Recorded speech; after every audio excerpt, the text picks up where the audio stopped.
I have a copy of it.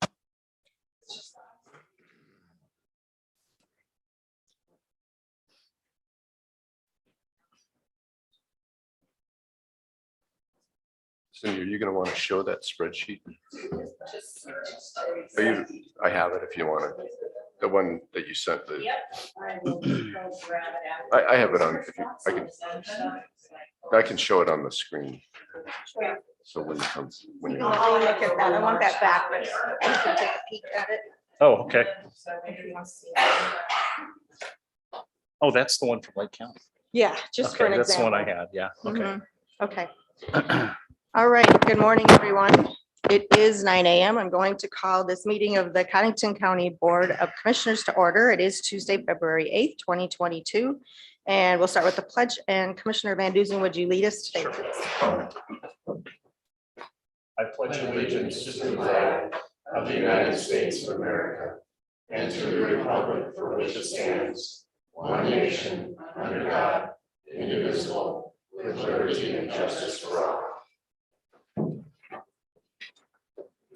All right, thank you for that. I would just remind everyone, if you have a cell phone, if you would silence it. If you need to take a call, if you could step out. And also we are streaming live on YouTube. Item number 2, call for public comment. We will still accept calls from the public on items that are not on the agenda for information only. And we will do that during the open part of our meeting. The 2 phone numbers are 882-6248 and 882-6297. Item number 3, conflict of interest items. Are there any on the agenda for fellow commissioners? No. Item number 4, action to approve the February 8th, So 2022 moved. agenda. Motion by Van Duzen. Second by Gable. All in favor, say aye. Aye. Opposed, that motion carries. Item number 5, action to approve the February 1st, 2022 minutes of the Codington County Board of Commissioners. So moved. Motion by Johnson, I'll second. second by Gable. Any additions or corrections? Not hearing any. All in favor, say aye. Aye. Opposed, that motion carries. Item number 6, public hearing and action to approve off-sale malt beverage and off-sale wine and cider application for Joy Ranch of South Dakota. So if someone from would like to represent that. Yeah. Oh, did I just say on? Okay, on off sale. Okay, sorry, on off sale on both. My misquote. So I'll let Joy explain what they are doing out there, and then I will open the public hearing. Awesome. Good morning. I'd like to explain the rationale of why we're applying for this license. As you know, Joy Ranch is a conference center with a core mission of serving people that have challenges in their lives, quality of life programs, disability, those kinds of things. That's our core mission, and that's what we're about. But we are a conference center, and a certain percentage of the financial viability of this center depends on us acquiring a certain market share of weddings, corporate retreats, and those kinds of things to help feed the core mission. We've experienced a lower percentage, I think, than we should have for bookings for those types of events because of the total unavailability of the people being able to have a glass of wine or a beer. And so in order to obtain a bigger market share of those bookings, that's why we're requesting this license. In no way, shape, or form would this be open to the public. That's not who we are. You can't drive out to Joy Ranch and have a beer. It is for our scheduled events only, upon request from the kitchen. I also see it as kind of a safety issue because with the total unavailability that we have right now, we don't know what they're bringing in, and can't search their luggage or whatever, but it's a way for us to keep a cap on that too and keep it controlled. And it would be kept in the kitchen. There's no building designated out there to be, a wine and beer bar. It is just for our scheduled events. Very good. So I'd be happy to answer any questions. We have a couple other board members here and also our CEO. So, Okay. I guess I can open up the public hearing now, which I will do. And then any of those individuals, anyone who wants to come and speak in favor of and opposed to, I would welcome them to come forward now.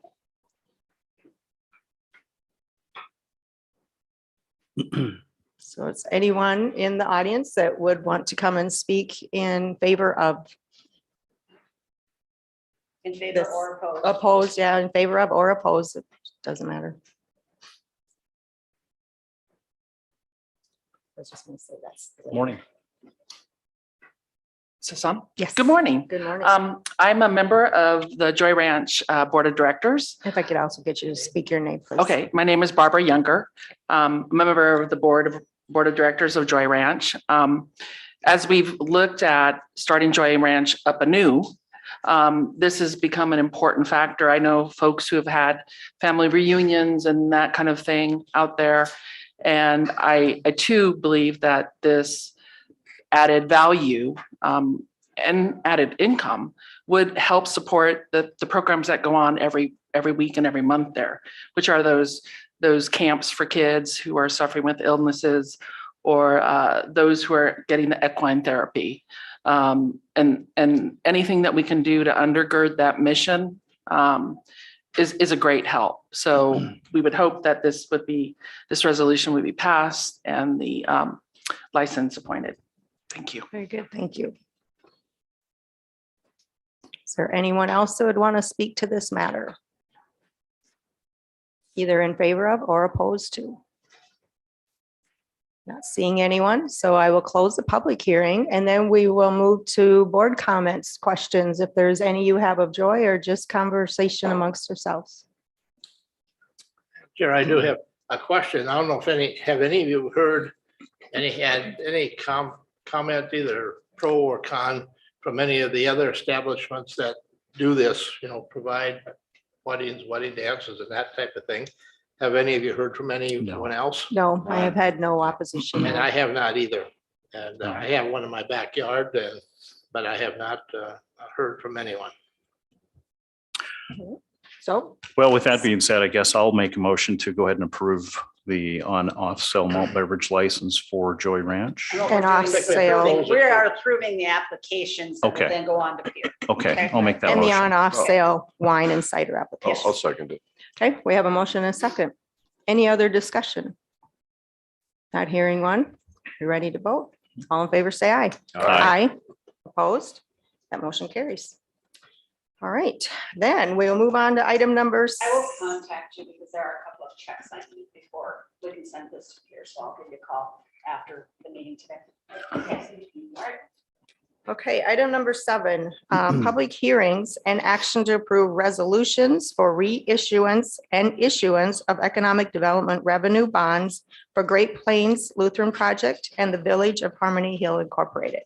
So I would ask someone to come up and explain this process to us, and then I'll open up the public hearing. Morning. Morning. Good morning. If you could state your name, please. And Todd Meyer Henry, bond counsel, represent both the county and the issuer. Well, you guys are the issuer.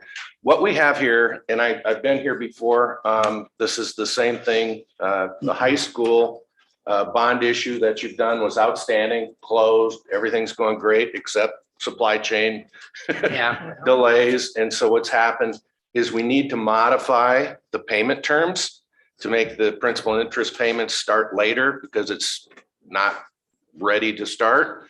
And in order to do that, if you do that, the IRS says that that's an actual refinancing because you changed the original document and therefore it's like a refinancing, refunding.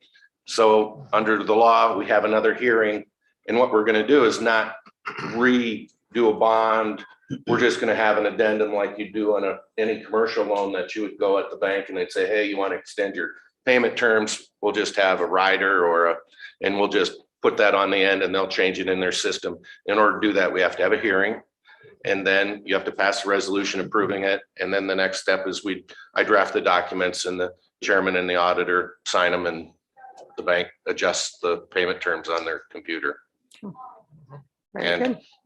And Toby's here for the next one. The next is just like we did for this. For the public out there, the federal government's given 501c3s the ability to borrow tax exempt. The interest is tax exempt to the people that buy the bonds. But the federal government decided that they just didn't want 501c3 entities on their own issuing out there, they wanted some government input or public input. And so in order for the public to be able to comment whether they want, the 501c3 that's in their backyard to build a new building, they said, we're going to make 501c3s go through governmental entities. And in our state, it would be the city of Watertown or Codington County, which can issue these types of 501c3 bonds. And so we're supposed to have a hearing. Now we give it 7 days in advance notice of hearing. And the nice thing the IRS has finally done for us is we can actually just post it on the front page of your website, which we've done in this case. That saves on publication costs, because as you've known in your last hearing, usually the people that show up are only those for it. There's not a big, for schools or nursing homes or hospitals, there's not a big anti-group out there saying we don't want those. So they've made it a lot cheaper, so that way we can get this done. And I'll Thank you. let Toby come up if he would like to. So maybe we should take one at a time. Let's do- So we'll do the first one. completely separate. Yeah, Yep, we'll- 2 public hearings, yep, 2 actions. Yep. So then we'll address that one. So the first one we are doing is the resolution giving approval to reissue of the economic development revenue bonds, and that is for Great Plains Lutheran. So I will open up the public hearing at this time. And if there is anyone in favor of or opposed to this, if you would please come forward and state your name. Is there anyone that is in favor or opposed to this? I'm not seeing anyone, so I will close the public hearing and move to board discussion. Is there any questions, comments from any of the board members about this? Chair, Just the only- basic. Go ahead, Mark. The only comment I would have is if anybody's tried to build anything in the past year or so, we'll know exactly what we're talking about. And driving up and down 81, looking at Great Plains day after day after day, I don't know how many times I'm getting tired of my wife saying, why haven't they got this done? And it just plain and simple, you can't get parts, you can't fix it, right? And I'm sure this is what it all boils down to. Plain and simple. That's all That's I have exactly to what they say. said. So there was a delay and that's why we're doing this. Commissioner Waterman, did you have something you wanted Yeah, I to was say? just gonna mirror Mr. Johnson's comment that this is a supply chain thing, plain and simple, and it's just reissuing. There's nothing new. It's a formal technicality. Just, I Madam Chair, would think- I had kind of a question just for clarity, so the people watching understand. The county's not actually issuing the bonds. We're just giving approval for the issuance of bonds so that We're the the hearing pass is, through. yeah, so that we have a public hearing basically is what just so people understand what we're Okay, doing. so that people understand how it works is the county actually is the issuer of the bonds. Okay, And then they take the proceeds and loan it to the 501c3. The bank buys the bonds, and at the closing, the bank walks away with, when you loan to the 501c3 as the county, you get a note, a mortgage, a security agreement. And then when you close it, you assign all of that to the bank. So the bank at the end has all the documents, and it's all they look to for payment is the 501c3's note, security agreement, and mortgage. And so the only obligation of the county, and it's an accounting obligation, is at the end of every year, you call the bank and say how much is outstanding on the 501c3 bonds. And if you look at your audit, any 501c3 bonds that you have, there'll be a note somewhere at the bottom saying, the county has issued this many private activity bonds, and this is the amount outstanding. Other than that, it's not an obligation. And under state law, we are actually, as a county and city, if you issue these bonds, you can't give them a moral pledge, a tax pledge, anything. You can't agree to be responsible for anything. You're restricted by law. So you're just basically a conduit, which you pass this through because it's a rule for federal government. okay, thank you. I'll explain. Are we okay now? Are we ready to vote, or is there Okay. any more questions or comments? All right, So we need to all in favor, say aye. Do we need to have a Oh, I guess I didn't already have Need to it. have a Sorry, Make a motion. I'm to just adopt. moving it on. Make a I'll motion to second the adopt. motion. Okay, we got a motion by Gable, second by Johnson. I guess I should ask that before we had discussion. All right, we're ready to vote. All in favor, say aye. Aye. Opposed? That motion carries.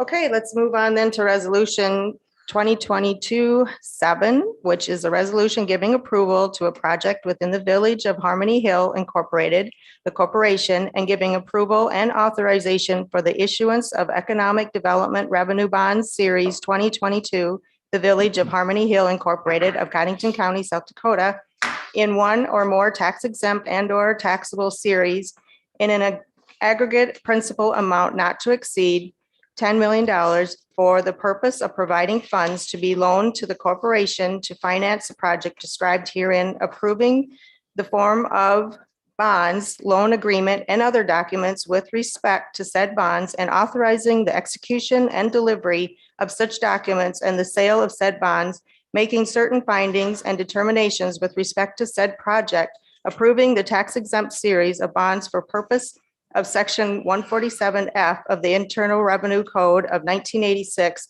and authorizing the execution and delivery of certain related instruments. So with that, I would ask Toby, maybe if you would want to come up and explain or give us an explanation of this before I open up the public hearing. Good morning. Morning. Superman. Morning, Toby. Good to see you back there. Good to see it. And Toby should- Morris with Collier Securities, and exciting project here coming before you. Much to what Todd Meyer Henry had said to mirror exactly what you just passed before. You again are being asked to be a conduit for, I think, what's an incredibly exciting project. And when I'm done, Barb in the background has a presentation to show, I think, what's coming to the community on that. As Madam Chair and I discussed on Friday, one of the questions that had come up, and maybe I'll address that now, was considered bank qualification. Because this is issued under $10 million, there's a designation by the IRS to designate this, which is an added benefit for the borrower and the lender on that part. A lot of times we'll go through a city. The city has already issued over their 10 million. So if there's any restriction put on the county going forward, is whatever amounts issued by Harmony Hills cannot exceed anything you might issue this year. And as we discussed, there's no upcoming debt issue. So there's really nothing that would restrict you from anything that may be coming forward on that part. Again, the thing to mainly stress, you're a conduit. There's no liability on this, on the county side, a little bit of accounting for Cindy. And maybe it's all right, Madam Chair, I'll turn it over to Barb. She's got an exciting presentation, if that's okay. Sounds good. And then, yes, I'll let her do that, and then I'll open up the public hearing probably. So we'll let her present what she wants to do. And Super. very good. Thank you, Toby.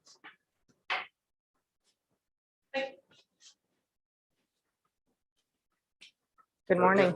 Covering all the bases Again. today. Huh? I know.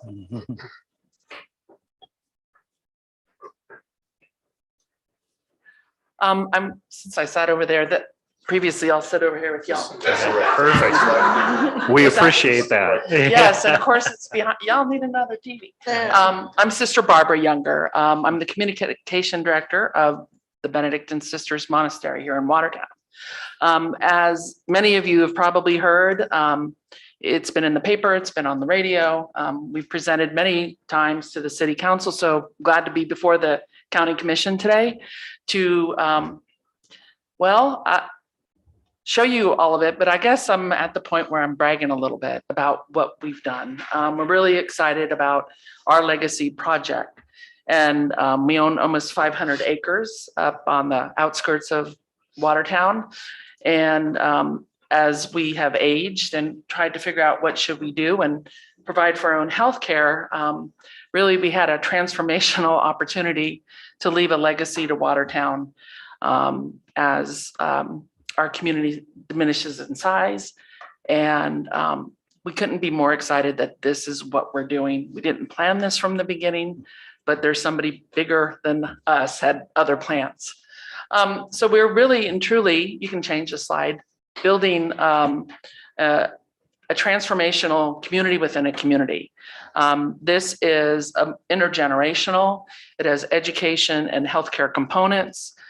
We talked with somebody who is putting in an application in July of this year to build affordable housing, truly affordable housing. We're looking at student housing for LATC. We're going to be the home to the Challenger Learning Center of South Dakota, the only one we'll ever have, and Watertown gets to steward that. So we are really excited about that. You can go to the next slide.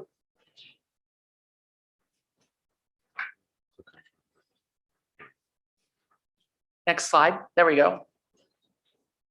Okay, so I said that we had, this is our master site plan, and it's big. You can click again. So we have about 480 acres. That's pretty big, but how big is it? All right, go ahead, click. The US Bank Stadium is home to the Minnesota Vikings. I think you know them, is about 33 acres. Go ahead. The new Terex facility out on the east side of town, it sits on 55 acres. Go ahead. Amazon's new Sioux Falls fulfillment facility covers 80 acres. So, okay. And the Empire Mall complex is 129 acres. SDSU campus spans about 260 acres. So here we are in Watertown with the Sisters property, and yep, 480 acres is pretty big. I gave, along with Joy Nelson, gave a work presentation to a legislative work group in August, and I listened to other entities, other communities say, I wish I had 30 contiguous acres in my county or in my city. And so 480 acres is a pretty big deal for Watertown and for the county. And so we're happy to be the intentional developers of something that's very special. Next slide. Yeah, we have big plans to match. Next slide. Whoop, go back one. So this is the master site plan concept that was approved last year about this time. So you can see that we have a lot of commercial property where we have probably on the second and third most busiest streets in Watertown, besides 212. So we've got Highway 81, about half a mile of frontage, and the bypass road, which is about a mile of frontage. So we decided to be very diverse in what we can do and to have a transition from the ethanol plant toward the housing. Where you see PUD, that is where the most amount of development is going on right now. The monastery sits there, our assisted living, the village of Harmony Hill, for which this resolution is being read for the bond, is coming up out of the ground slowly during this winter time. We've put in a couple of roads already, and to get in that freeze thaw cycle. And as with this unfolded, we realized that it wasn't just about housing or senior living. There's a tourist attraction now on our campus that, again, we didn't plan, but here it is. Okay, next slide. So as we started to add things up, we realized that we were offering 700 residences of varying types on our property. And again, we didn't start out to do that, but it has blossomed into something wonderful. Go ahead, next slide. As I said, we've got 1.5 miles of frontage along 20th and Highway 81. We know we need to do childcare. We know there can be retail and some light industry on that frontage. Next slide. The 80 plus acres of tourist attractions and outdoor recreation, we have left 22 acres of virgin prairie, which is right there off of 28th. And along our property on the west side, there's a spring-fed creek that runs all year. There's prairie land and grassland there that we're going to preserve. And Game Fish and Parks is going to be joining us and build a outdoor classroom like they have in Rapid and Sioux Falls. They were so excited when Challenger and Challenger Park was adjacent to property that they could have and build a campus on. They wanted to be with Challenger. So now we not only have Challenger, we have an outdoor classroom. This does become a tourist destination and adds to the Redland Center, to Joy Ranch, to Bramble Park Zoo. So now when you come to Watertown, you have a lot of things to do. Spend a couple of days, go camping out at Pelican Lake or at Sandy Shore.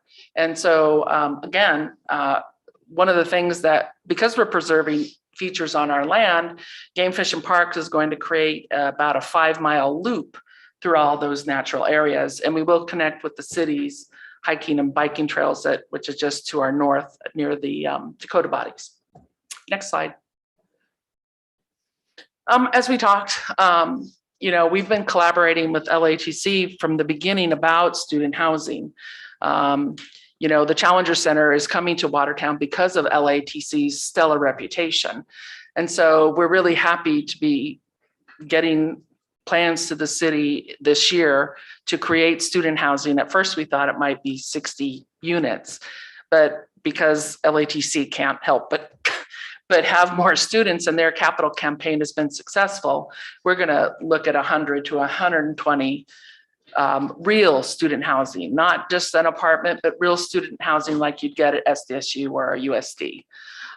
So we're happy to collaborate with them. And then, of course, the Challenger Learning Center and all that goes along with that. Next slide. This is what the Challenger Learning Center looks like. It's a building that wants to take off from its little spot nestled in the hills there. The architects had a great time with this rendition and thinking that this is a building that is connected to Earth but wants to go somewhere else. Next slide. So one of the things that came along with the Challenger and the Virgin Prairie that the sisters have donated, we through the National Science Foundation, the Challenger board was able to get I guess you could say an opportunity to purchase one of 100 that'll be installed around the globe. And again, this was created by the National Science Foundation, the Challenger Foundation, and then NASA. And it's a scale solar system. So let me just tell you some of the other places where there is one.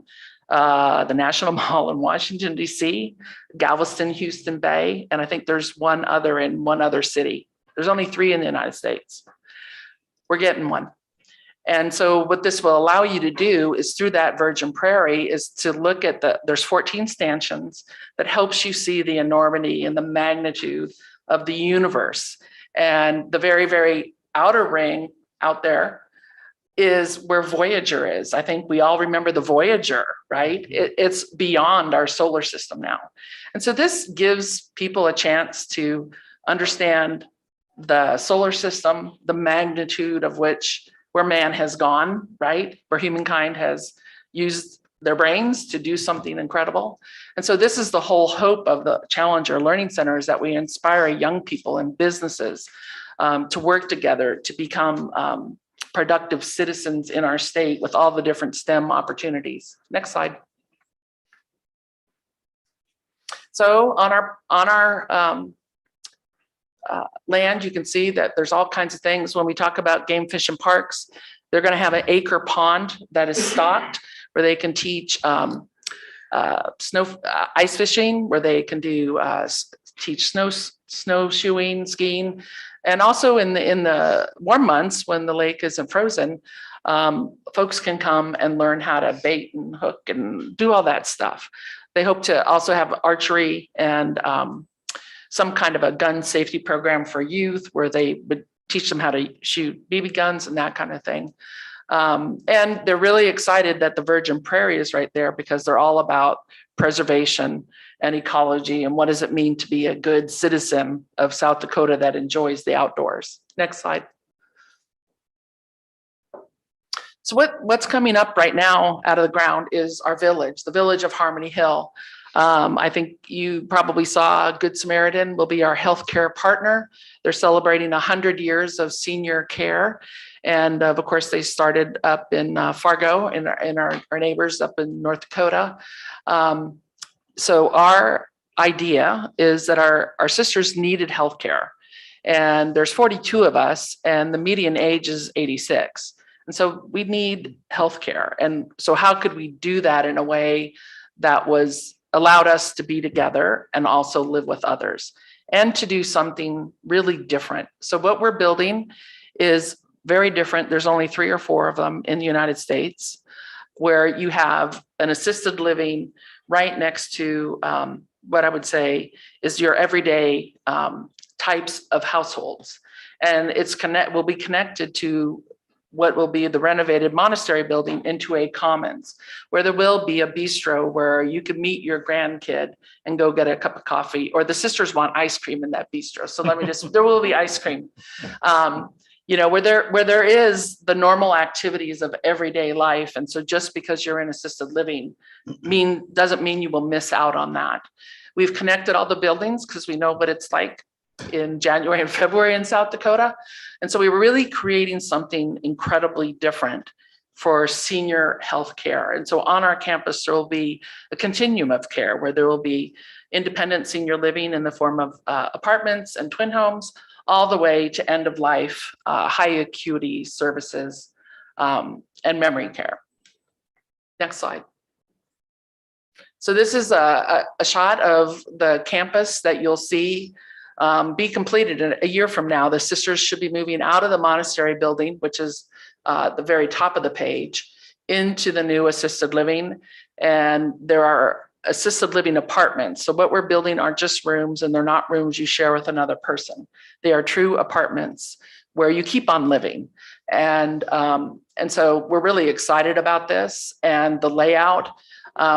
We have a lot of land, and so we wanted to make sure it was put to good use in the form of courtyards and gardens and places to garden, and really capitalize on the beauty of our property, because the views are phenomenal and the opportunity is great that we could leave this for Watertown. Next slide. One of the things we want to do, we left 24 acres in the county out by the fertilizer plant. And the reason we did that was because of the small amount of land, but also it abuts the creek, and we didn't want to mess with that creek. It gives us a place to put up a solar farm. Everything we have done and everything we are building is as close as we can get to high energy efficiency and savings. So our big goal would be to be a net zero campus, and solar would be one way to do that. So we'll be coming back to you at some point about the solar farm. Next slide. Again, when I heard this, largest planned development in South Dakota history, I was kind of blown away. Wasn't what we intended to do when we were looking for our own healthcare, but here we are, and we're really proud and happy to be doing this in our county and in our city. The estimation is that this is a $300 million project, which for sisters who lived a life of small spending and prudent investment, it's almost unimaginable. But again, it is part of our legacy to the area. We know that there's profound tax revenue.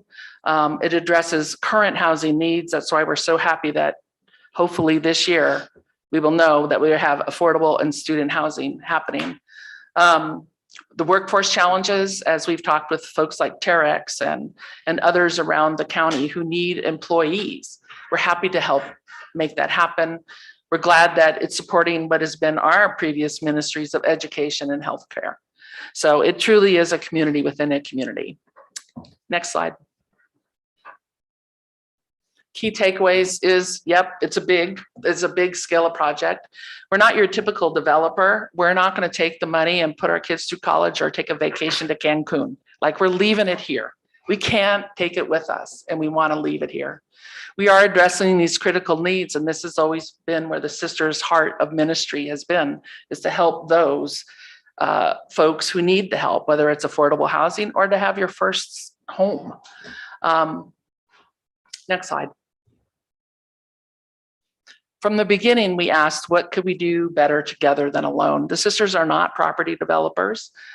We aren't big investors in all kinds of industry or commercial endeavors. So we knew we couldn't do this alone. The Watertown community, the state has embraced this in a way we never imagined. So we're so excited to be able to do this. Next slide. So I want to talk a little bit about the Challenger Learning Center, because it is that unique, it is that special that I think we need a little bit of time. Go ahead. The Challenger Center ignites the potential in students and sparks a passion for learning that can last a lifetime. I bet all of us could think about a teacher or a coach or someone at church who inspired us to do things we never thought we could do. Go ahead. The Challenger Learning Center is a STEM, which is science, technology, engineering, and math experience. And it's really designed K through 12 with a curriculum that's standard throughout the nation. But it also has an element for adults. I asked if we could have a sister pass every day, and they're still thinking about that because I would want to go every day. But anyway, so we want the next generation to be excited about being here in South Dakota or being productive in a way that helps humanity move forward. Go ahead, next slide. The Challenger Learning Center sparks inspiration, engagement, context, and confidence. Next slide. Again, the center mission would be like a field trip. So your class or youth group even could go. If you have a really big family, you could probably get all the grandkids together and go. And so you truly, the group splits into two. One stays on the ground and is mission control. We've all seen Houston, right? And their mission control. The other actually goes into space. And there's a whole back and forth with communication and logistics and correlation as the output. And it's not just a one-off experience. The teacher takes home curriculum so that they work on it all year. And so, and they can connect with other classes around the United States that have also gone to Challenger. And so you might go in 5th grade, and the idea would be that you would go in 7th grade and you would go in 10th grade because it's a graduated experience. Next slide. So this is the Challenger video. I hope the sound comes through. Uh-oh, where's the sound? Yeah, you got to turn it way up. It's just my computer. Their mission was not to be forgotten. Families of the crew created Challenger Center for Space Science Education, a way to honor their loved ones while keeping the education mission alive. They realize that science is not something that's scary, and it's not just from a textbook. And this just reinforces the hands-on science that we do in the classroom. The kids leave very enthusiastic, loving science. Challenger Center launches students into space every day, inspiring and engaging in science, technology, engineering, and math. The Challenger Learning Center. That's not gonna work.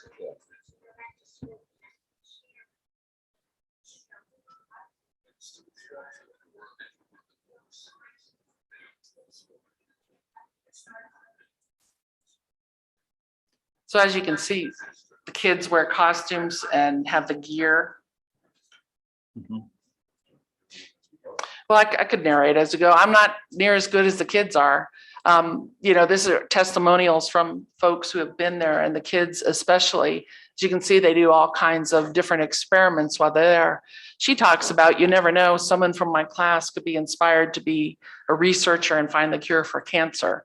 So it's not just about space travel. It's about all the jobs and careers and vocations that would use technology in some way. And there really aren't many that don't have technology tied to it in some way these days.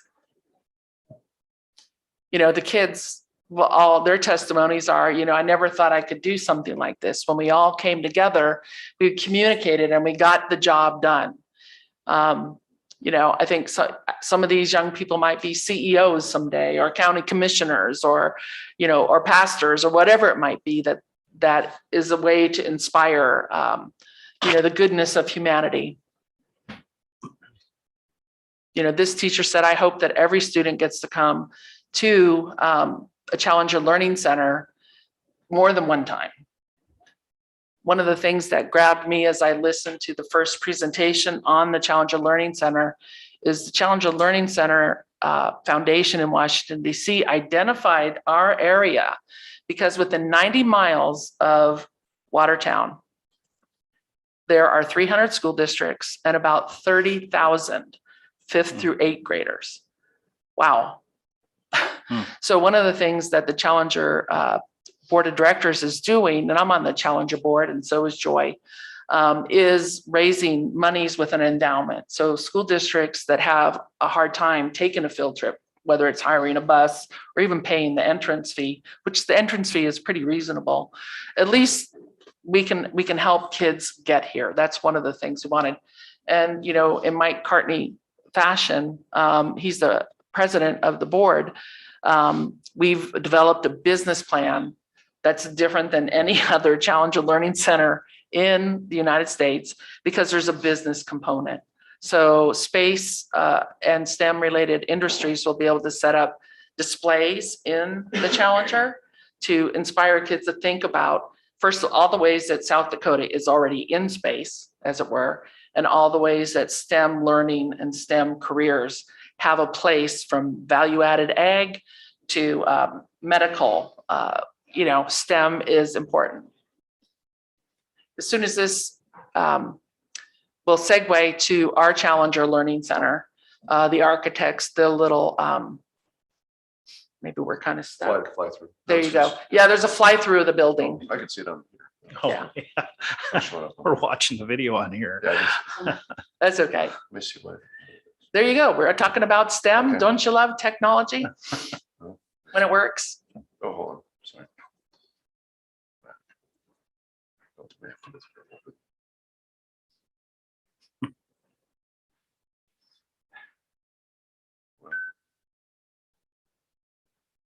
I clicked it too soon, I think. Well, we can always, that's an architect's rendition of what the inside would be. You can see each classroom area is marked, whether it's mission control or the spacecraft or briefing and debriefing. So you can actually stop the It's just- PowerPoint it's now. going through its- Oh. Because it's streaming on YouTube. It's going- they're- I they're see. now- You can let it go. So I'm just going to talk over that because I've already talked about most of it. So Challenger is one unique thing. And I think where you think about the village of Harmony Hill, which is the reason we're here today, how exciting would it be for an elder to, see their grandkids go to the Challenger Learning Center and to be right there where their excitement is. We have a great interest in veteran housing. I'm a United States Marine Corps veteran. And so we're going to do some veteran housing on our property. And that's a great correlation to the Challenger too. Veterans have an affinity for the space program. And so everything that we're doing really allows life to go on. Like I said, kind of the normal things of life to go on around a place like the village, where senior care and a continuum of care is literally full of life. It's not the end of life, it's the continuation of a life well lived. So I thank you on behalf of the sisters for your resolution, for your support of this bond initiative so that we can continue to build our legacy. Thank you very much. Thank you. Thank you. All right, with that, I will open the public hearing then for this resolution 2022-7. And if there is anyone else who would like to speak in favor of or opposed to this, if they would come forward, please.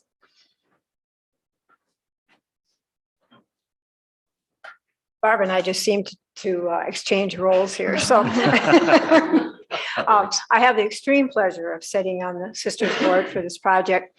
I've been helping them with the developing of the property, and having been in development 30 years, this is the most comprehensive, inclusive, awesome development that I have ever seen. And our state is just crying for workforce housing and student housing for Lake Area Tech, in addition to the tourism, feature here. So I just want to thank the sisters for, number one, letting me be included, and number two, what this will do, not only for South Dakota, but for Watertown. It's a asset like we've never seen. So I just wanted you to know that. Thank you. Thank you. Great, thank you, Joy. Does anyone else want to come and speak to the board, either in favor, opposition, or favor of this? Not seeing anyone, so I will close the public hearing then and move to board discussion and then motions. Chair, I had to kind of chuckle when you're talking about tourism. My wife and I were up I call it checking it out, driving around to see what's going on up there. And there was a sister and a custodian, I think, waving at us. I think maybe we were probably too far in. And we probably shouldn't have been where we were at. And I don't think they were waving because they were happy to see us. They were waving us to get out of there. They call you a looky-loo, Myron. But, That's what- I thought maybe they would capture me for a while, but I did escape, and it's really quite a maze of things going on up there. We were intrigued just sitting up on top of the hill watching all the activity. So there's a lot of stuff going on, and you need to be congratulated right up front for all the work that you're doing. Absolutely. Madam Chair, if I can Yes. make just a few comments, I guess I don't even really know where to begin. Thanks is not enough for the legacy that you're leaving behind, not only for my own children, but for my grandchildren and their children. And this is going to be this Challenger Center, and that whole project up there is just incredible what that's going to do for not only Watertown, Codington County, but our region. I mean, we're looking at school kids coming from as far as Minneapolis, probably to Watertown to take advantage of this. So, on behalf of the board, I think I can speak for all of us. Thank you very much. And please tell everybody else that the legacy that you're leaving behind is amazing. And thanks isn't enough. But, there's some pretty smart people behind these projects that are bringing them to Watertown. And that's what we need here, and keep moving forward. So thank you very much. I make a motion to Absolutely. adopt the resolution. Second. All right, we have a motion by Gable, second by Van Duzen. Any other discussion? Hearing none, all in favor, say aye. Aye. Hi. Opposed? That motion carries. All right, thank you. Both of you two. All right, sounds good. Yes, I'm available. Sounds good. It's reports like this that make us happy to be commissioners. I mean, it's very, very positive Thanks. from Harmon Hill and Great Plains. Good to hear from all of you. Now you're getting to the unhappy portion of the agenda. You've been to one of these before too, haven't you? All right, let's move on then to item number 8, opening of bids for the annual highway supplies and weed chemicals and action to accept bids.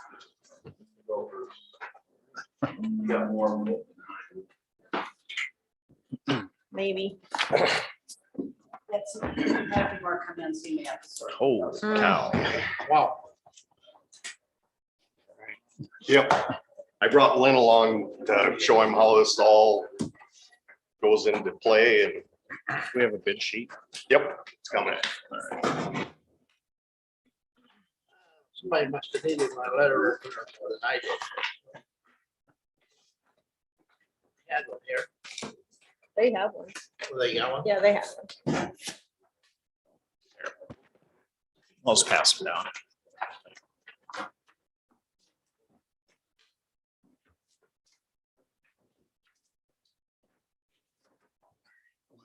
Let's start with concrete pipe.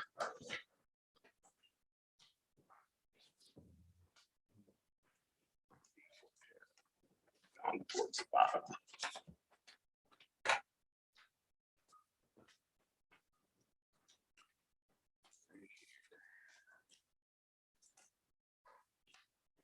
Start opening these.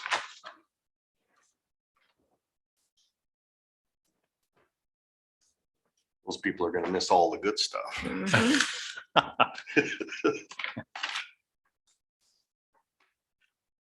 Okay, the first one is Chemcast for the concrete pipe.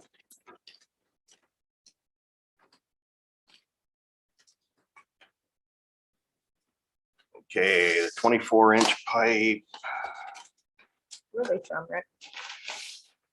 I think they're down by Hartford. Okay. The 24-inch pipe looks like it's $534.21 a foot. Hold on. So that was Excuse- sorry. for what? Oh, got in the wrong spot. I thought that was a little much. Okay, it's $43.30. Okay, the next one is 36-inch pipe. That is $84.73.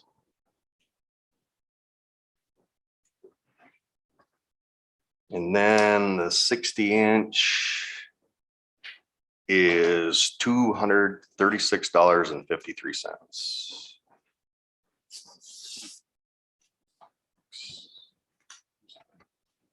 Okay. Chemcast. Do you have one for Tara? Yep.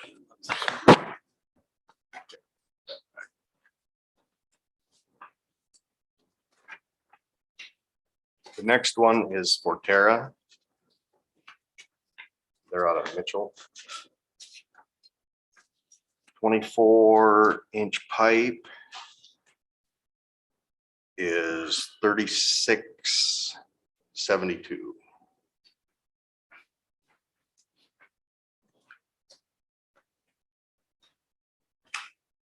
The 36-inch pipe is $67.26.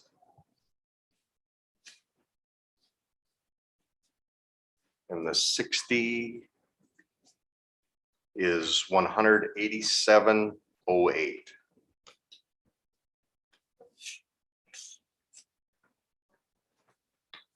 Okay.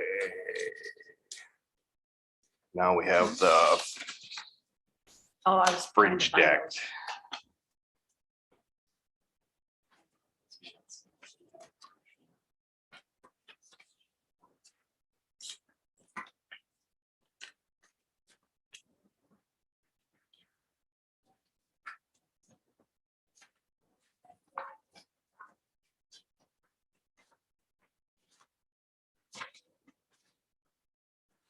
Okay. This is for Tara again. On the 40-foot, 23-inch wide. The price is $5,672.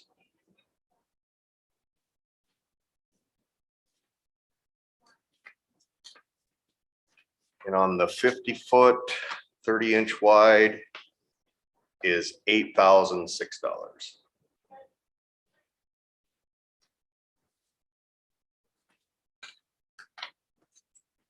So those are both for Tara. Yes. Okay, the box culvert.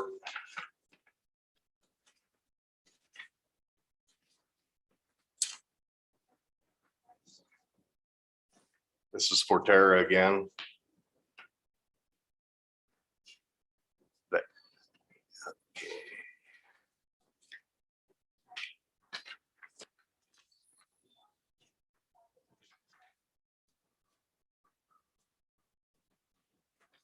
The 8x8 is $986.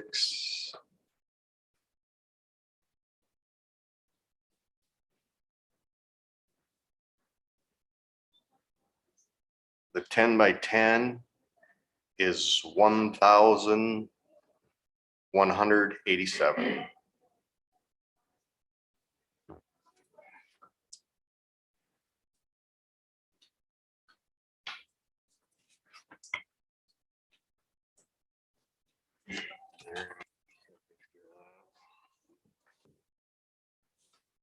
That was the only bid for concrete box culvert. Yes. Okay, I do not see one for the metal pipe.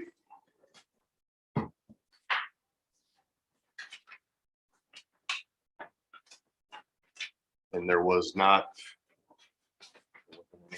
from True North Steel, was there?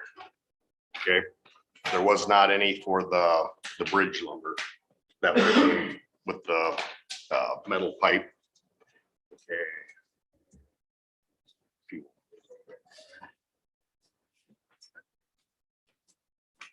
Okay, the next is diesel fuel from Coal Petroleum.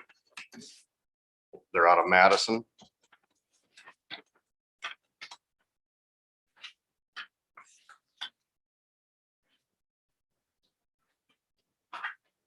Okay. Looks like number 2 is $2.78. That's in Watertown. What's that? That's the Watertown one. Yeah, that's Watertown one, yes. The out shop.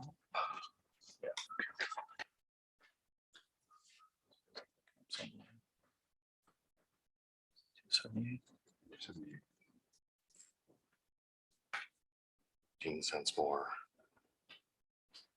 So it's 15 cents more for the out shops.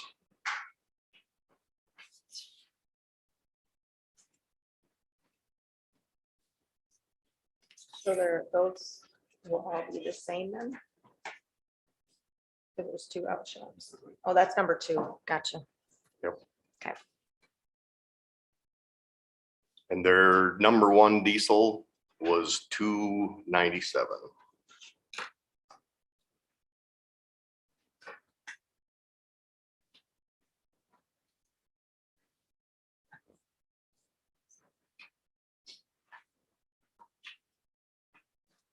Just making sure I get everything on here.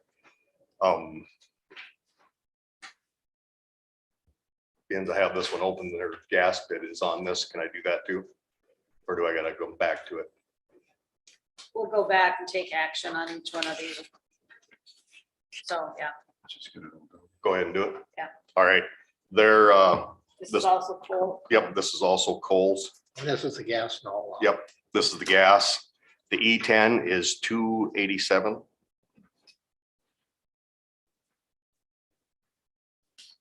There isn't a bid for the E20 or the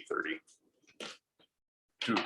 For the diesel number 1 out shop, was there a bid for that, or is that just? Is that 15 $2.97. cents more? That's 15 cents more.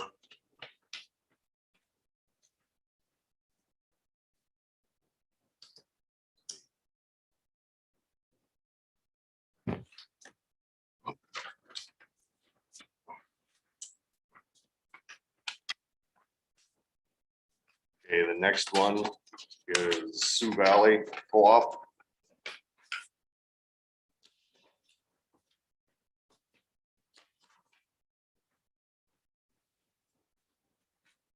Okay.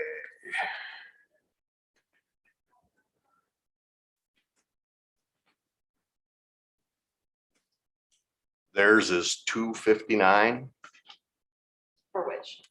for diesel fuel, number 2, Two what? $2.59. Is that for regular? Last year they used the Ruby something. This is Cenex Fieldmaster Premium Dyed Diesel. They also have number 2 Schaefer's Premium for $2.54.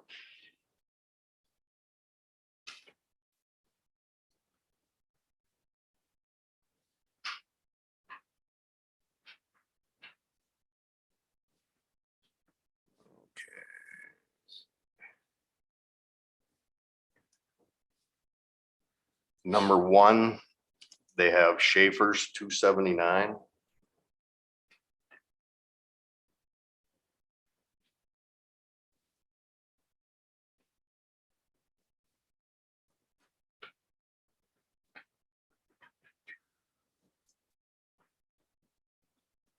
And the out shops, looks like it is $2.79 for the Fieldmaster, For number 1 or number 2?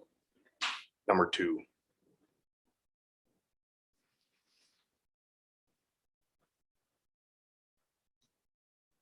And their Schaefer's Premium is $2.74.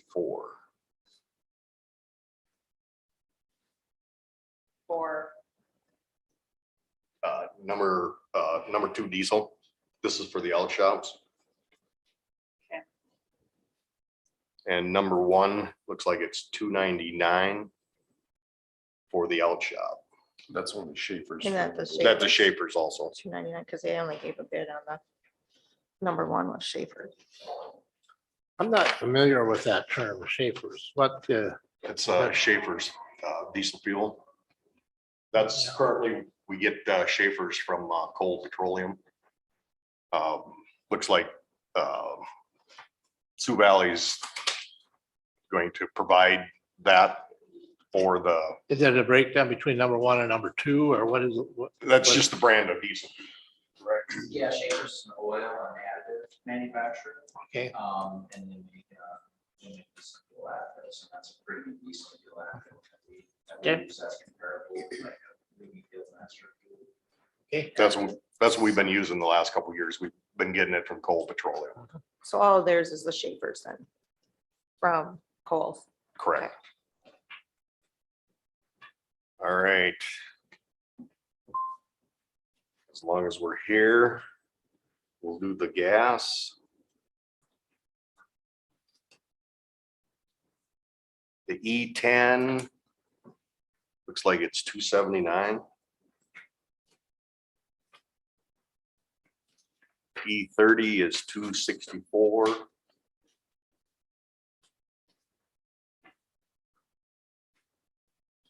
And the E85 is 230.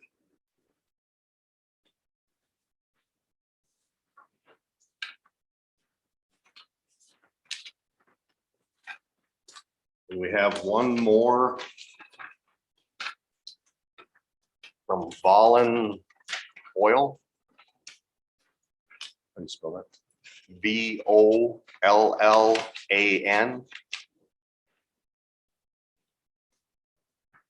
I am not sure where this is from.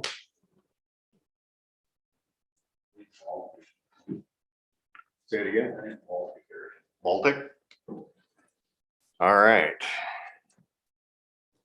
Number 2, diesel is 285.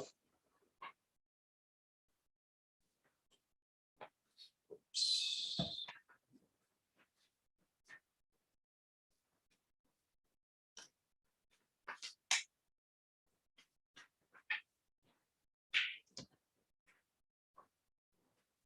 Okay, number 1 is 310.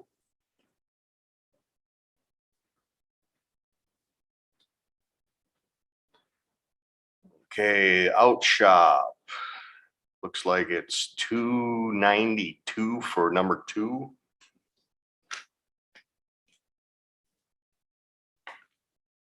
And number 1 is 317.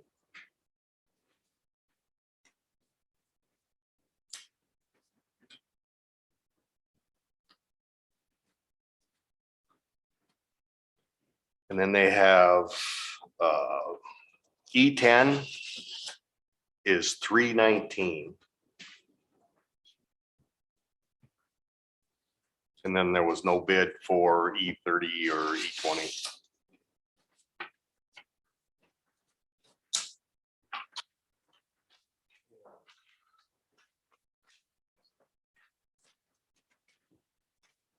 Next would be our liquid asphalt, our MC70 and MC3000.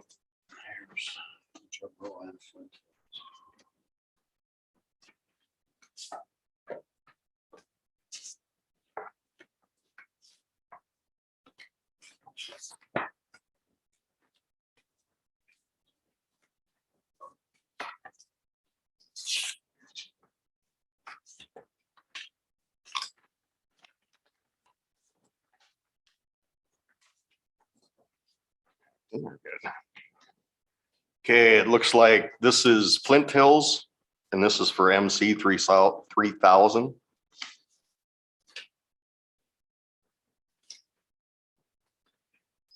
$745.17.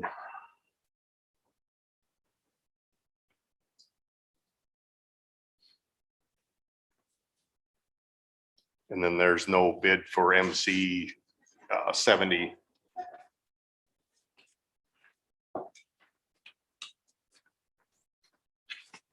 Richmond Hills from Marshall, Minnesota. Okay, Jebro is the next one.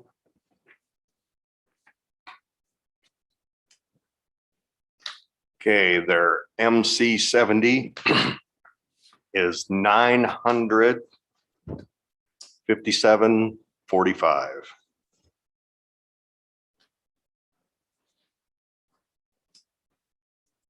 And this stuff is per ton. Okay, and their MC 3000 is $782.45.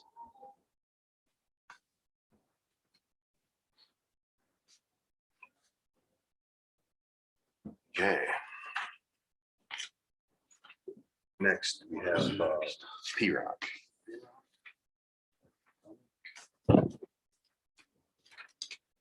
Okay, we have Dunick for the P-Rock.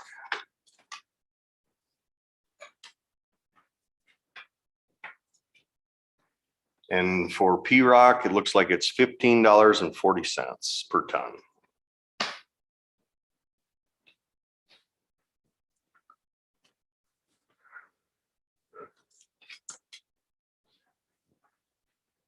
Okay, the next one is from ConAg.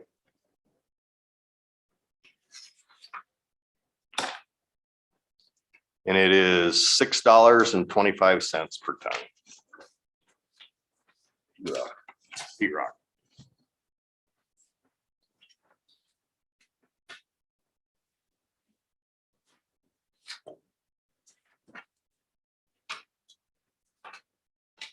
Okay, the next we have gravel crushing.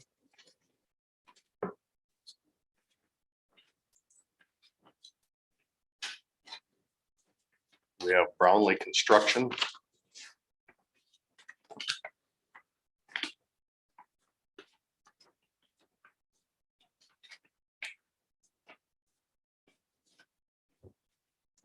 Okay, 1/2 inch.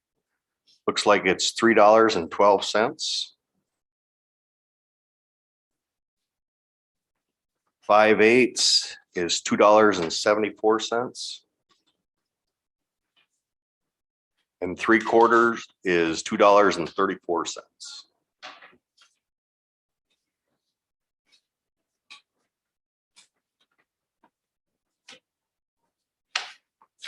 The next one we have is Rogie Excavating.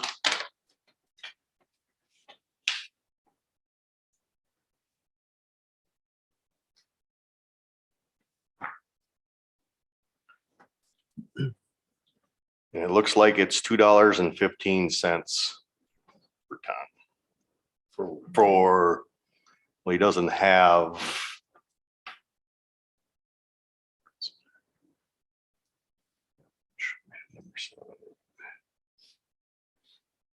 Apparently it's for whatever he crushes, because there's 5/8 and 3/4 and 1/2 inch in the bid.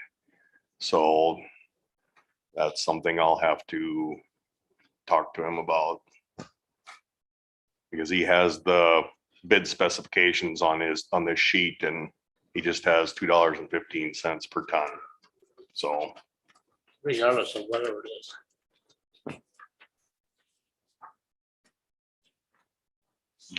okay.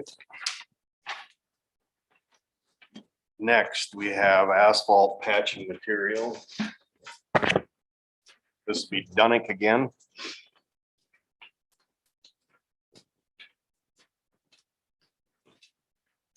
Okay, cold mix, $165 per ton.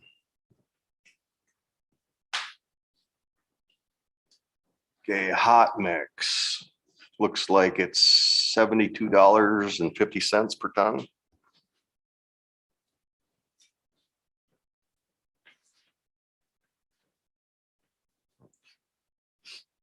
You have any other ones for, okay. All right, riprap. What do you have for riprap? You're the only bidder on the asphalt patching. Yep.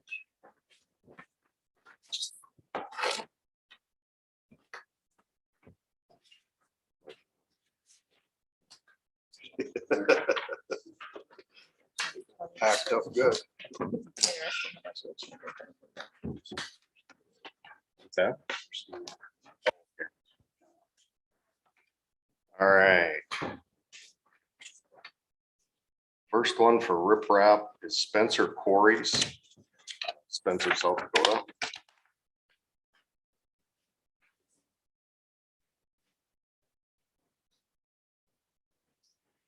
looks like all sizes of riprap material, $16.50 per ton, 16, I'm sorry, 16 what? $16.50.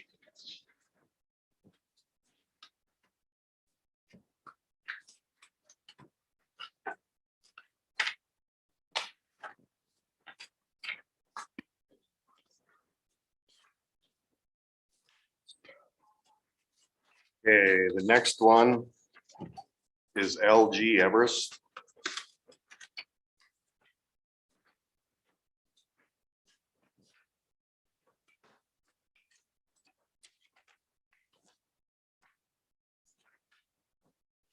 Okay, they have Class A. All of theirs are, whoops, excuse me, Class C is $25.60.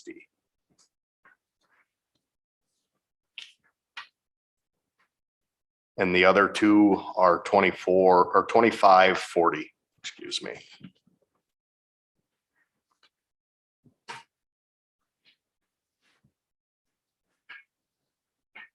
So Spencer Quarries was one price for all three classes, $16.50, and then LG Everest is this.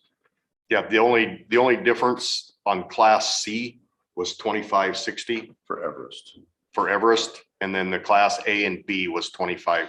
Right, okay. Just want to make sure I get it. Yep, Now, are all these delivered? no, Yeah. None of them are delivered. no, none of them were delivered. Yeah, so where is a LG ever? They have a pit north of town and then they're down by Sioux Falls. Okay, Spencer Quarry is Spencer. They don't Yes. have anything around here. Yep. That for fractured or non-fractured? I would say that was probably for fractured. The one we're gonna do now is Class B. It's from Creech Construction, Spell that, please. Kriech.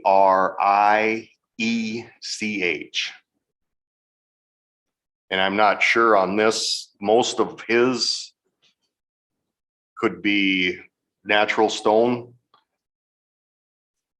And his is $32 per ton. I'm sorry, where, you lost me there. So we're not a riprap anymore. We're- Yeah, it's still Class B riprap. Okay. For Creech Construction, $34. 32. 32. And it's That's all, per ton delivered.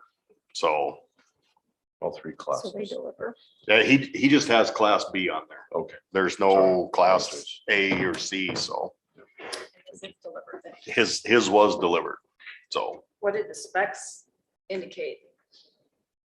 Delivered or undelivered? no, there was no delivery in any of it. So I don't know how you can take that bid.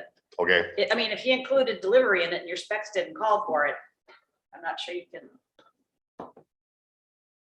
Doesn't he have to bid per the specs? yeah, Okay, yep. Yeah, because didn't have any delivery on anything, so, okay, yeah. You might want to check with legislative audit, but all right, in my opinion, I will do that.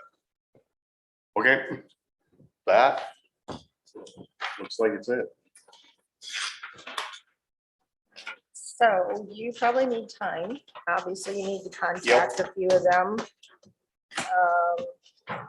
So probably next week. Yeah, should have everything by next week, depending on whether or not legislative audit gets a hold of me, Right. so. Yeah, I was looking and comparing from last year's. I think there's Oh, yeah. quite a difference. And I have 2020 as well, and it's, Yeah, I looked at some of it this morning and yeah, everything's, last year we did have a motion to delay awarding the bid since it was. that's So move.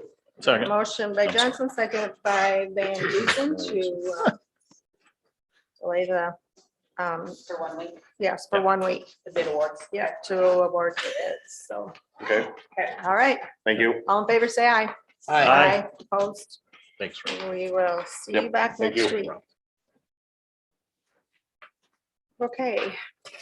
With that, then Weeds. we gotta move on to Steve. This looks like a little lighter load here. You think? That way. Can't get any of the stuff. There you go. Yeah, that's the challenge gonna be.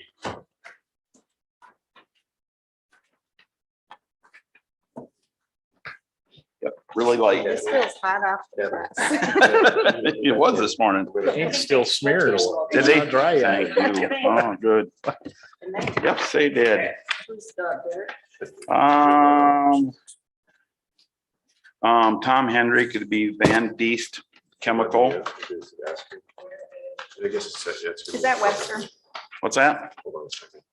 It's my internet connection just slowed way down. Is that from Webster, Van Diest, or where they at? Yeah, Webster City, Iowa is where they're out of. And they have service stations in Pierre and Granite Falls. Okay. All right, to start out with it'd be rodeo or equivalent, it'd be a glyphosate product. It's Corteva /rodeo. $48.35 per gallon. Sorry, Which one was that? This would be for the first one. Are we going straight across the top? We'll just go straight across the top. Okay. Yep. So this is, Rodeo. This would be, aquatic glyphosate, okay, 40 what? $48.35. Now for glyphosate alone, it's Bayer manufacturer, $35.80 per gallon. The difference of the two is one is for aquatic use, you can only use over water, and the other one you can use on non-bearing water. Plateau. There's two bids, BASF Plateau, which is the main version of it, is $103.25. And then Algera Panoramic, which is a substitute for it, $97.80. Is that like generic? It's a generic, yes. 97.80. Why did those two stay so close to last year and the other two are just obviously? One of the biggest things is because with Roundup and rodeo, because of the ag industry, Okay. it's really took a big high hit. And part of it is because of the main component that it comes from China. So it's a hard supply to get a hold of. 97.80. 97.80. 80. Okay. 80 period. Yeah. 80. Yep, 80. Okay. All right, 2,4-D amine, no bid due to lack of availability. Please check in season for price and availability. That was been forecasted for quite some time. We've been told that for every meeting that we've gone to. A lot of that is 2,4-D is going to the agricultural industry. They're only going to allocate so much for government entities. So, Is that something we use a lot of? yes. Mhm. And they kind of told us to stock up last year. Yeah, I did stock up last fall and so I got 500 gallons to get going for the start of the season. Usually I do about, probably between 750 to 800 gallons a season. So Good start. Mhm. Anyway. 2,4-D ester, there's a no bid and it's the same as the previous of due to supply. This one here, I did start using a few years ago. I offer it in the fall mostly for it. It's a little bit better when the conditions are colder in the fall. And then also to reduce the volatility of this product for other, The ester. yep, the ester. Tordon. It's a Corteva manufacturer, $48.30 a gallon. That's not too Not too bad. bad. Not as bad. Mm-mm. No. Grazon next, which Grazon is a milestone and 2,4-D combination. $47.90. Is that Corteva? Yep, that'd be Corteva product. The non-ionic 9010. Surprised. So that they'll give you a big, it's got 2,4-D in it. It's mixed with miles. Well, that's because a lot of those were already all preset, and so there's a lot in stock already. Couple of those products, they did stock up a bunch. It's not one that's probably used a huge amount. It is used a lot more in pastured settings. So. Could be used in road ditches too, though. I don't think Grazon Next is, nope, it is not labeled. It's not labeled for ditch. So you gotta stop spraying. You can do it privately, that's, You can do it. but as far as my entity, we can't. Okay, Premier 90 for the surfactant, $23.43. And then he offered also Brewer 9010, which is $10.35. The difference of the two is they put some other products in with the Premier. And that should be it. And then freight, of course, is if you order $500, the freight is free, so. Right. So what is your, My recommendation would be is to accept. Some of we got a motion by Cable, second by Johnson. Any other additions or corrections to that or comments? I will comment, usually I do get off and on Plateau and Panoramic just to offer if somebody wants the difference. A lot of people are skeptical of generics and stuff. I have been using it. It does work well, but I do have some townships that recommend only using the Plateau, so. Okay. With that, all in favor, say aye. Aye. Opposed, that motion carries. We'll accept those bids as presented then. Okay, I'm gonna run a copy off and then I'll give this to you. Thank you. now we will move on to monthly reports. And we'll start with the auditor. We are still undergoing our biennial audit. Michelle Burkhart with Department of Legislative Audit is still here for another week or two. She is moving right along. Things are wrapping up. That was one of the questions she had when she started was we needed to report the conduit bond information for the Great Plains Lutheran. So we did determine that it was at 0 for this report, but we will have to report both of those with our annual report again next year. And that is with something else that we are working on right now in the office is the annual report for 2021. We're making good progress on that. Tracking legislative bills that that apply to counties. There are several that that we are tracking quite intensely. And then we did make some voter updates for the census redistricting done by the city of Watertown. They moved a portion of Ward A into Ward C. It was not very many blocks. It was only a few hundred voters, and we have gotten those people updated. And then we are working on getting Ward B, B3, and B4 separated. We're working with First District and City of Watertown on those. Otherwise, we are working on normal day-to-day items. Do you want to show that one table you sent me? Oh, yeah. So this was part of the annual report. I did not make a lot of copies of this, but we are required to prepare a report every year that shows the number of TIF districts that the county collects property tax from. So we're required right now. You can see the ones that are listed there. I believe there are at least 3 more coming for pay 2022. And this is these are the monies that go directly to the TIF districts. You can see that they are industrial, other economic, industrial, more economic. They just give us brief descriptions, nothing too extensive on the information we get from the Department of Revenue. But you can see that the TIF districts paid over $895,000 in property tax in 2022, and that all goes back to the TIF district. So until the district is dissolved, those funds are not available. And you can see the breakdown.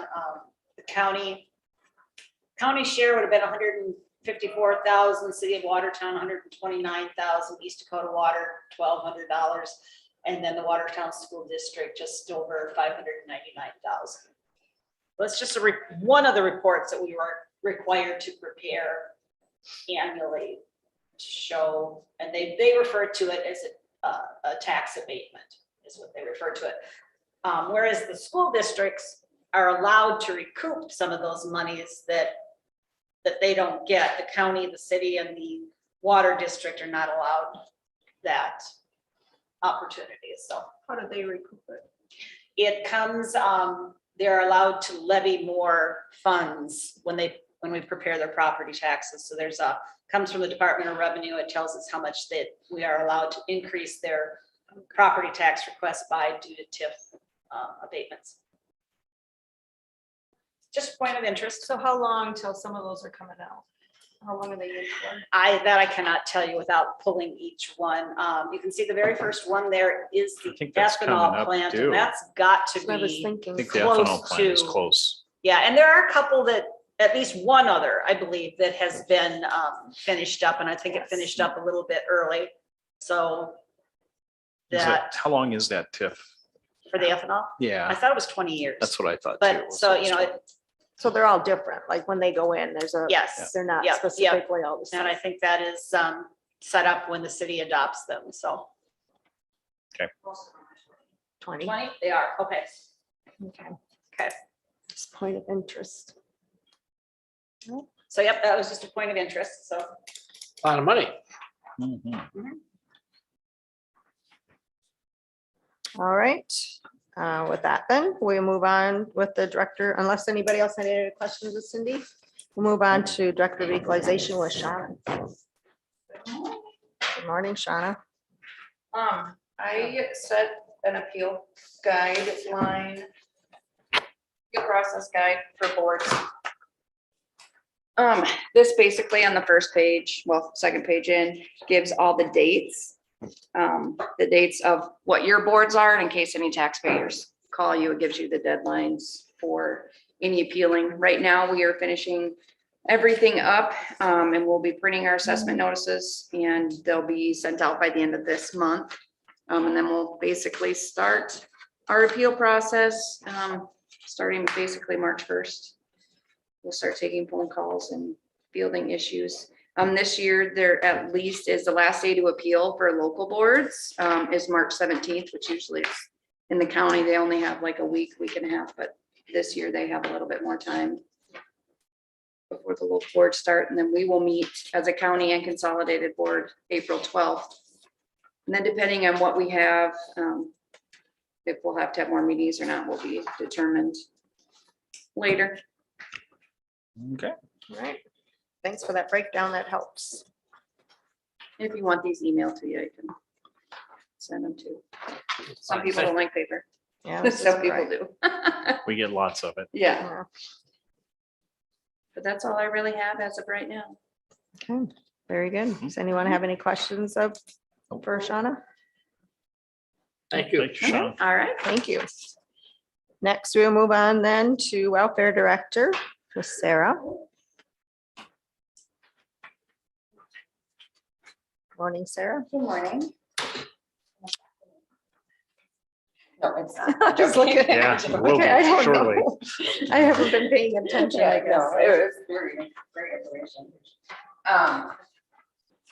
So just start with my, like the data pieces there. A couple of things to highlight. We have had,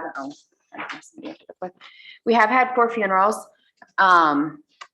3 of them were approved, 4 funeral applications, 3 of them approved this last month. So it was a busier month for that. We also had 2 individuals that needed bus tickets out of town. So kind of busier with those things.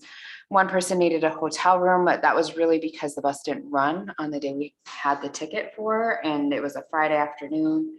And so we needed him to be able to get the bus Saturday on that. So we ended up paying a hotel room for that. He had already used the Salvation Army. That, and then we had 1 mental health hospitalization that I did send through that was approved. So in the apartment, we currently have 2 men staying there, which is a little bit unique. That wasn't really what we intended, but it ended up working out to have 2 unrelated individuals in there. That's one of the nice things about having a 2-bedroom. Both of them are very close to having permanent housing or long-term housing options. And so it was a nice, it worked in this situation for them to be able to do that. Their Hunter's working very closely with them, really monitoring. So that's really working out nicely. Any questions on the graphs or charts or anything like that? Pieces.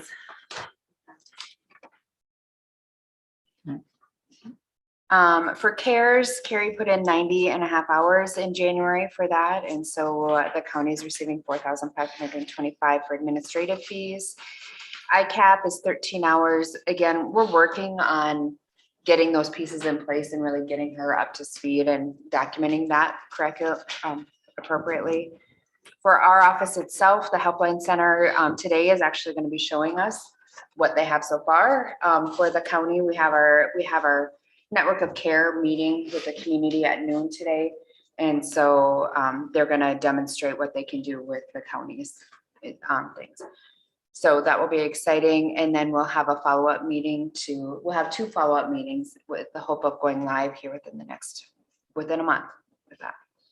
So, which will be wonderful to have a better documentation system.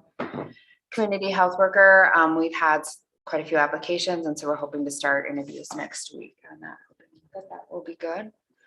And then one of the things along with that is we need to get new office furniture. I did get a quote for that last summer. However, supply chain has changed availability of what they had priced us. What they had priced us isn't even available. So they're having to price us some new stuff and it's double or more what we had priced. And so I'm trying to figure out what to do for those options with that. So I wonder if there's, like volunteer center just relocated and there was furniture, you just wonder if there's some of those instances that we could possibly partner with somebody. That's it.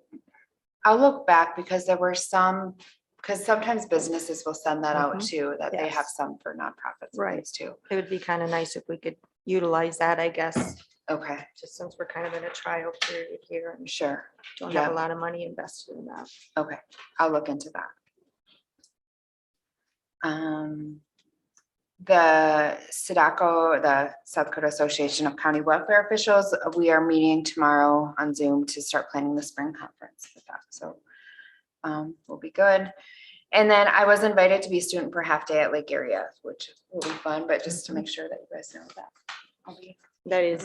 I've done that several times. It's good. Yeah, it'll be fun. I told my husband, I was like, are you going to request me in your program or are you going to, but they don't get to request. You don't know what program you're going in yet? Because sometimes they'll let you know ahead of time. I think they will, but just not yet. Okay. So, yeah. All right. And then for the systems of care pieces, we have the interagency meeting this Thursday. With transit talking this week. Last month, we had 34 individuals participate in that. So still good attendance with that. A strategic planning has started. We had our first in-person meeting and we're really working on getting community members involved and making sure we have the right data so that we can develop the best program or the best plan possible for that. And then Helpline, we'll have our next meeting for strategic planning March 1st is our next date. Helpline Center, our network of care, I mentioned we're meeting today at noon over Zoom. And so that's going to be both the opportunity for individual agencies to develop their own computer system, software system, but also they're working on a community landing page. So everyone, all the agencies in Codington County will be able to connect to that. It's a different way than what they've done it in Sioux Falls. And so I think, but that's what the need in Watertown is that all of us can go to the same page and send referrals as well as get information about what's going on in the community. Right, because the difference in Sioux Falls is they're all together in some location for the most part, a lot of their welfare agencies, right? Yes, somewhat, but this is even like they have the furniture mission and all of those types of things. And the way it is in Sioux Falls is the people that have bought into the program can send referrals to each other. And if they haven't bought into the program, then they're not able to send referrals to each other. In Watertown, it's going to be, we're going to have a landing page that we can all go to send referrals to each other. So I guess what you're saying is that they might have those different agencies, be they private nonprofits or faith-based or something, they might have their own software to manage their own situation, but it's supposed to be able to plug into the helpline stuff. Yes, that is the goal. So like they're building Codington County software system. And so our software system will connect directly to that landing page.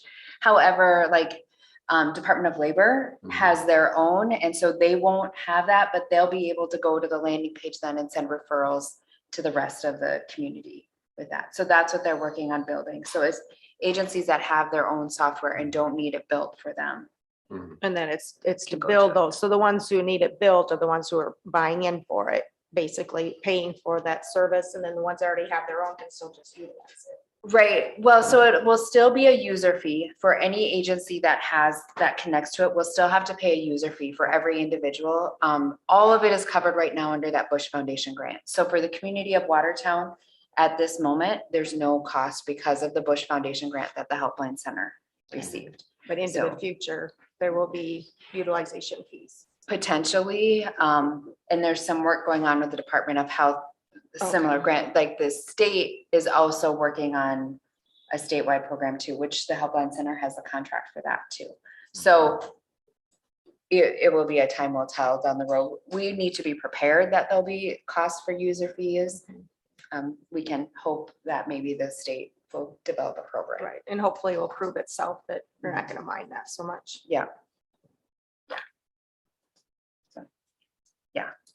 Yeah, but it's really exciting that because this was one of the big needs that we identified with that. Yes, because that information sharing has been a challenge. Yes. Yeah. And then resilient communities, they actually are doing another of the adverse childhood experiences trainings right now this morning from 10 to noon.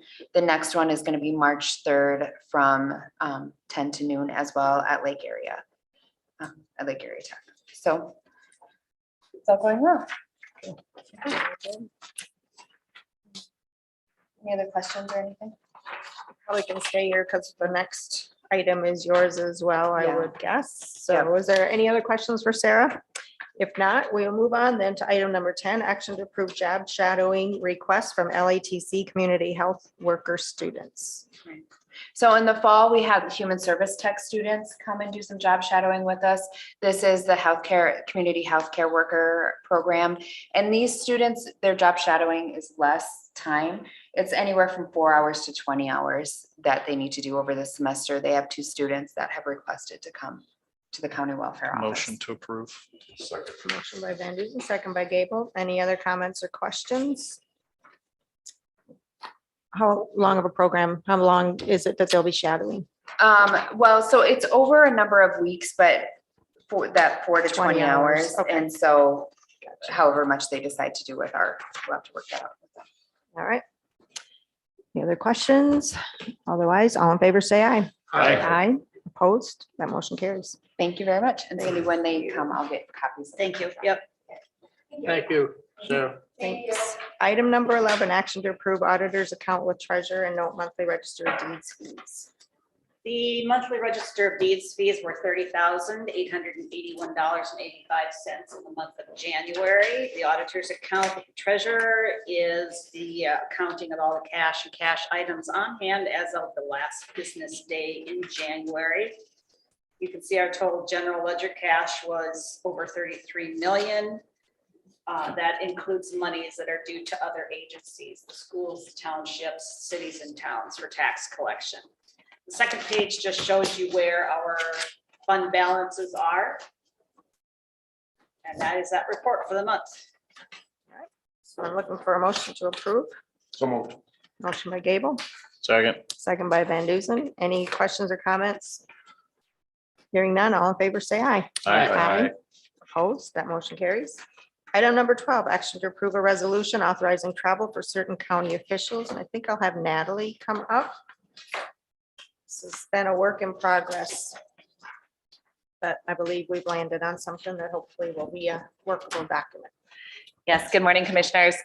So in front of you, you have a resolution to approve travel. And this has, as Brenda mentioned, been a work in progress. It started out with the idea that how can we make the travel request process easier, simplify it a little bit for department heads.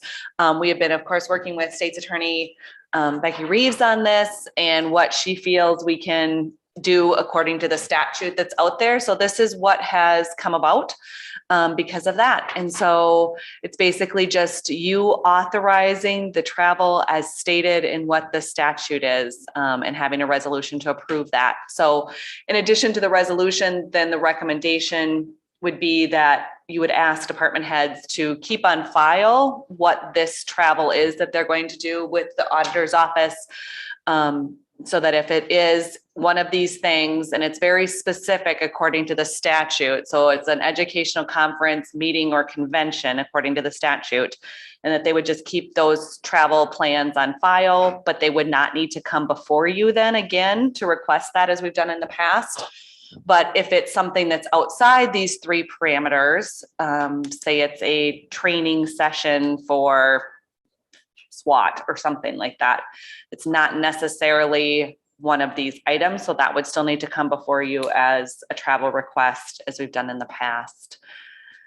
And there are some department heads, as you've noticed, that are not part of this statute. So unfortunately, they would still need to bring all of their individual travel requests. So it's not that you're going to be done dealing with travel requests. There will still be some, but hopefully this will maybe simplify it a little bit. So we kind of try to do this every year and put this into resolution. On the email, we communicated with Becky, but basically we talked about what you said about, keeping that list. Mhm. Do we want to put that in the resolution, just to add a sentence to say that the department that's listed will file the list with us, or? do we want to put Yeah, that- I mean, or if do you we can put make that that, I think it was Becky's opinion that the resolution and the policy could be separate. Like that's our policy that we would update in the handbook, but then this is the resolution. Okay. Yeah, I think is what her thought. keep them process was. separate. Because another thing I talked to Natalie about is probably revising our travel request, some of that information or whatever, just to update that. So Yeah, the form that we use right now, I think is what we've been using forever. And I know it does ask like specifically for employees' names. And there is sometimes some concern in the sheriff's office of who's traveling and safety. So we could revise that a little bit. So it doesn't have to list an individual's name always and say for department, safety. staff, something. I'm sorry to interrupt. So this, I don't think that keeping a list of travel, trips basically should not be a difficult thing, because that's hopefully how they develop their budget request for that line item, for the travel line item in each of their respective department budgets. So. Right. And I think that's more just for that you've got it on file for any liability issues or. So basically what this does is it just gives department heads the authority to run their training and travel themselves without having to come to the front of this board every single time to request permission to drive to pier. Training is not Back and included. forth. So Yeah, the only training is not things that included. they'll Travel. be able, it's just conferences, I'm sorry, travel. meetings. Yeah, conferences, meetings, or conventions are the only things that they'll be able to go to without having to do a travel request.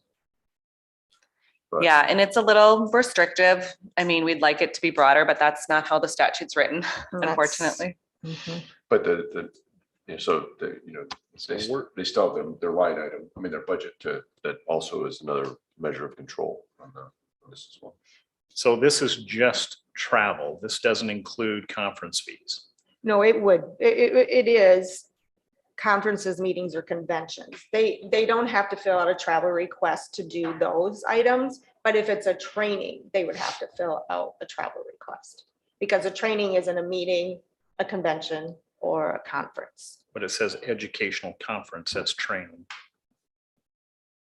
I mean, Yeah, I mean, depending on how you interpret it. Yes. I think that's, you know, Yeah. Becky's trying to be restrictive, I think, within what it is. okay, Yeah. all right. And like I said, this is, you know, it maybe will be tweaked as we go, but for now, this is kind of where we landed. And so So, we can keep so that was digging the- into that, I guess, as far as what would exactly be, Okay. you know, her determination as far as educational. Well, yeah, Conference. so Commissioner, that do the broad, but interesting point, yeah. So the statute says educational conferences, and then our resolution says just plain conference. It says educational conferences, yeah. But the resolution says. In the therefore, second paragraph. Oh, it's yeah, just that to attend word conference. needs to be added. So should we amend our, Yeah, so. put okay. in educational in front of it. Yep, What good is- catch. That's what, What that's does what. the statute look like? Is this It's right the above it. exact wording from the statute? The top one is the top wording, is the wording from the statute, yes. So the word educational got missed in the Okay, so. paragraph below. So I'd So make- yeah, that would need to be amended. So I'd make a motion to adopt this with the insertion of educational between attend and conferences. We don't need to, you don't need that. You Just don't need to, adopt the resolution and I will fix it. Yeah, because this has not been acted on before. This is your first look at it. It's still a draft. okay, Yeah, so so we understand that yes, educational is going to be, educational okay. conferences, All right. yes. So you made a motion. now. Oh, I made the motion. I have a second to that motion. I'll second the motion. All right. Any other discussion on this? I just want to make sure that our department heads understand what this covers. So Rick, I don't know if you're clear on this, but I want to make sure that What education, your main concern is what does educational conference entail?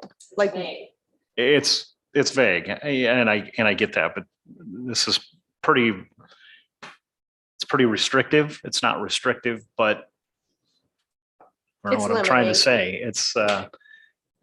It really covers travel, but does not include the training cost Right. associated with the travel. But yet it says Well- educational Well, it conference. does say No. mileage and necessary yeah. expenses in that same paragraph. Is that? So. it's just the Is that what you training, want, or- yeah. Training right now isn't identified as maybe educational conference. Training is separate, that I think the thought was that would still need to come before We us. probably need to define some of these So, things in our policy. That it's another Becky question, I guess, have her If determine. I'm confused, I know our department heads will be, so I just Right. want And to I think streamline that this so everybody Obviously, knows. it's not defined in the statute. And so Right. that's where, Okay. the statute doesn't define educational conferences. So we can define it in our policy. Yes.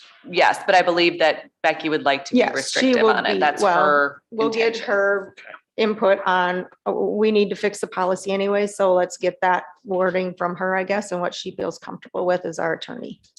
Right. Okay. And that's where we'll do that. I don't mean to be a stickler on it. I just No. want to make sure No, I everybody's think clear it's- on it. So, I think. yeah, the Then everybody will statutes- know exactly what. Okay. What they're going to need travel for and what they're not going to need travel for. Basically, right now, if you're going to a conference meeting or a convention, that's okay. But when it comes to training, then there's a fine line. What do you determine as training? Is that educational or what? So, I think anytime we send somebody to a conference, we're sending them there so that they can bring knowledge back here. So Yes. it's training that they're going to. I mean, that's how I look at it. I mean, it's Yeah. training. well, we'll get that. Well, yeah, I mean, Yeah. they refer to them as workshops Yeah. for most of ours. And then, so we have a spring workshop and then we have fall convention. Mhm. So what is a workshop? Where does a workshop fall within Right. this definition? Yeah. I would have thought, that's what I think of educational conference, where it's not necessarily It's so a much, workshop. but it's to educate us on, Right. on different. So is that what Besides training money, is? yeah, we're- Okay, but is that what training is? What is training? Training, it sounds to me like that could be construed as training. Okay, so we need determination from Becky, what educational workshop, I mean, I think, I don't know, If we can do that in our policy. I mean, I think we're okay with adopting this, but when we go to do our policy, we're gonna need to be a little bit more specific as to what is determined by Well, I mean, education. I don't know that you're gonna be able to list every single situation Probably though. not. I think that's Probably gonna not. be challenging. No, Just a but I better mean, you definition. can determine what is she gonna consider as educational, what is training educational? Right. I think you're trying to Training read is, way I'm too sure, much training into is- some of this stuff myself. I think, don't muddy the water so much, you know? I think we can simplify this, and if it's a workshop, it's training, right? Yeah. And if it's a conference, it's a Training's conference. not. But it Right. doesn't have training. And I guess we're trying to make it easier for our department heads by simplifying it, but I would say if they're not sure, err on the side of caution and submit a travel request. I guess we need clarification. know. What is clarification under educational conferences? That's what we need clarification on. That's Right, it. but you don't have that defined in the statute. No, and I don't know So- that we have to do it in the statute or in, there. Right, but I'm We saying the need that. statute doesn't define it. Right. So when it comes to legislative audit, Well, that's what where will we they need. say? I We mean, need you know. that. We need input from them. We need input from Becky. I guess when we go to do our policy, that's where we'll fix it. And if the policy won't cover it, I guess then we're back to amendment. Yes, well, then we can amend our resolution, I guess. Okay. It's first blush. I mean, this is something we have never done before, so. Anyway, Seems to parallels the statute. So. all right. So we have a motion, a second. Are we ready to vote? All in favor, say aye. All right. Aye. Any opposed? All right, motion carries. We will get more clarification. We'll come back with more info. Natalie will. Thank make more Thanks. clarification. Thanks, Natalie. All right, item number 13, note intent to hold a raffle by the Magic Needles Quilt Guild. You have a notice in front of you that the Magic Needlers Quilt Guild intends to hold a raffle. Start date March 1st, drawing date October 2nd. Per statute, they just need to inform you that they will be holding one. So you do not need to take any action on that. Item number 14, action to approve claims for payment. It's the second Tuesday of the month, therefore it's the month, the week that we pay claims. You have a list in front of you. I don't have anything to really point out. Of the $988,000 in claims, $586,000 of that goes to the state of South Dakota. And a little over $401,000 are county claims. So if you have any questions. Move to approve. Second. Motion by Johnson, second by Waterman. Any other comments or questions? Hearing none, all in favor, say aye. Aye. Opposed? That motion carries.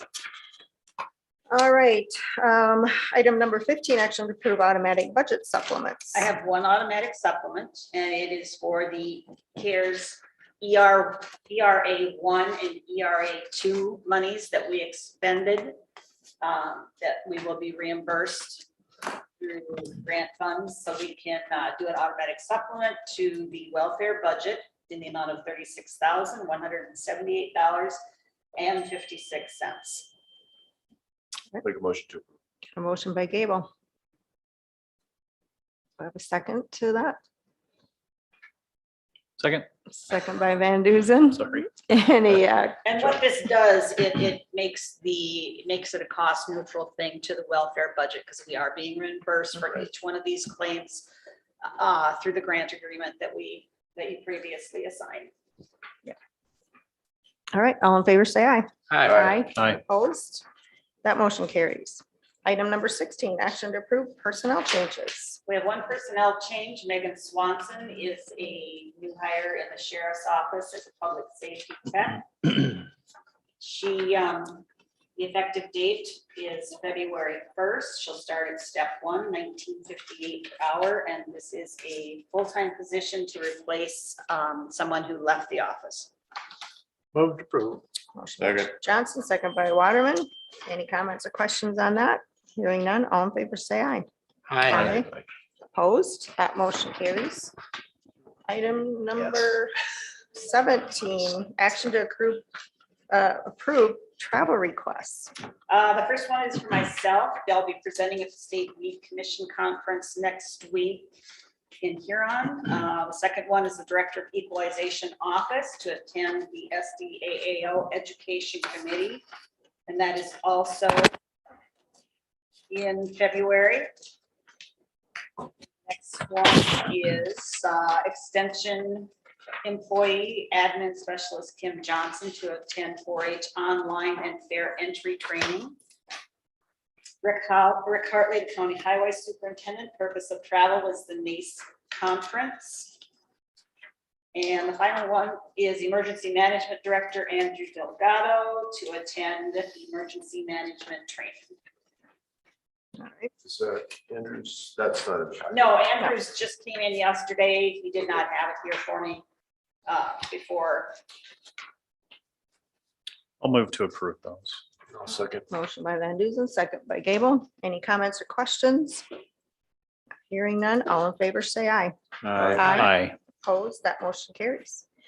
All right, item number 18, public notices, possible quorum of commissioners could be in attendance.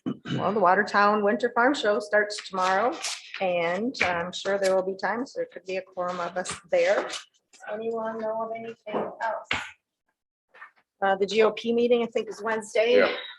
Um, Is there government affairs yeah. this week or next? Maybe that's next week. Next, no, this. That's what that's part of mine. 911 board meeting, but that won't be a quorum of us there. Thursday. Yeah.